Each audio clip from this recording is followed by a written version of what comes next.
Emerging Threats Hub. What If Scenario. I have selected the news about the first BrahMos missile unit activated by Philippine Marines as the foundation for the what if scenario. This article holds the highest potential for a compelling narrative for several reasons. Its intrigue factor is significant.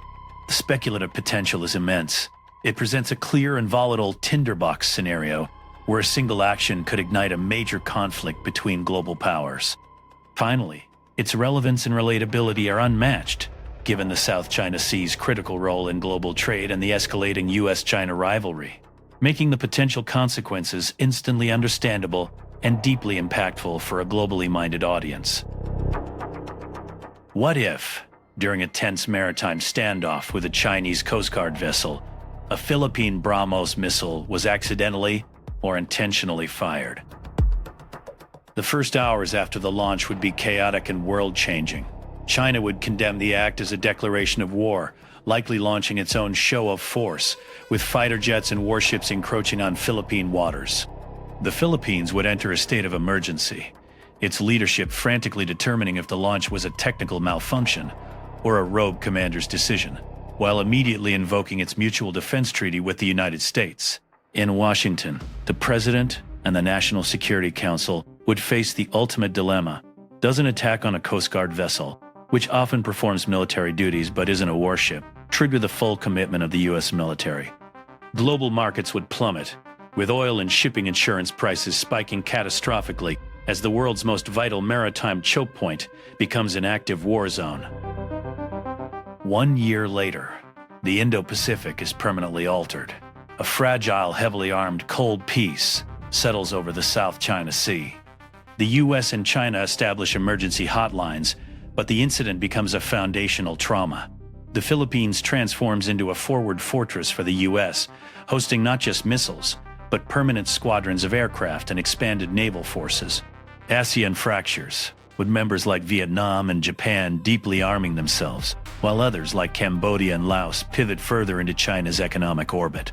Global supply chains are forcibly rerouted, and the price of virtually all consumer goods increases permanently.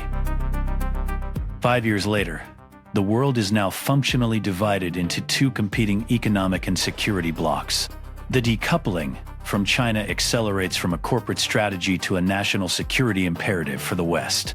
A new multi-trillion-dollar arms race is underway, focused on hypersonic missiles, AI-driven drone swarms, and submarine warfare.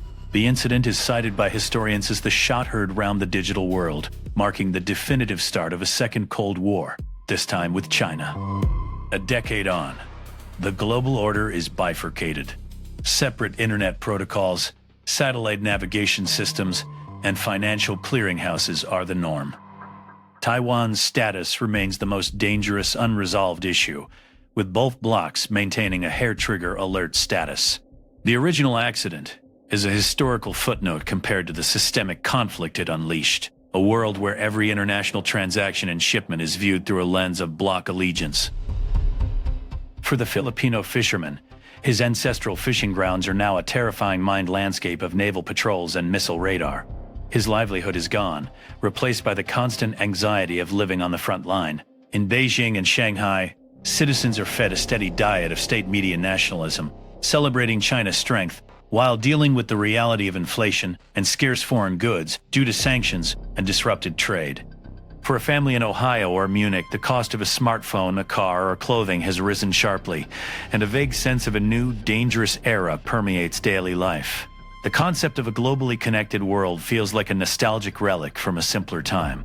The peace dividend of the post-Cold War era is a forgotten memory, replaced by the enduring fear of a conflagration that could end modern civilization.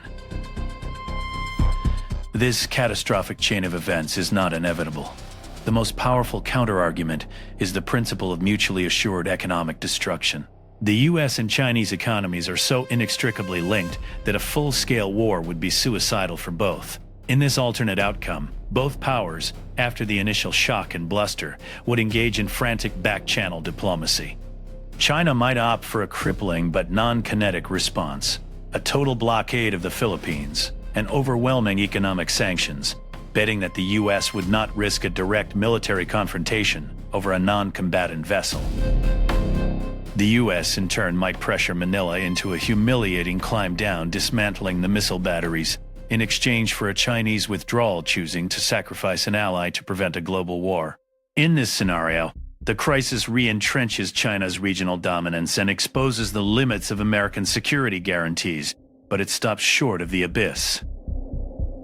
What if a single accidental missile launch in the South China Sea was all it took to shatter the fragile peace of the 21st century?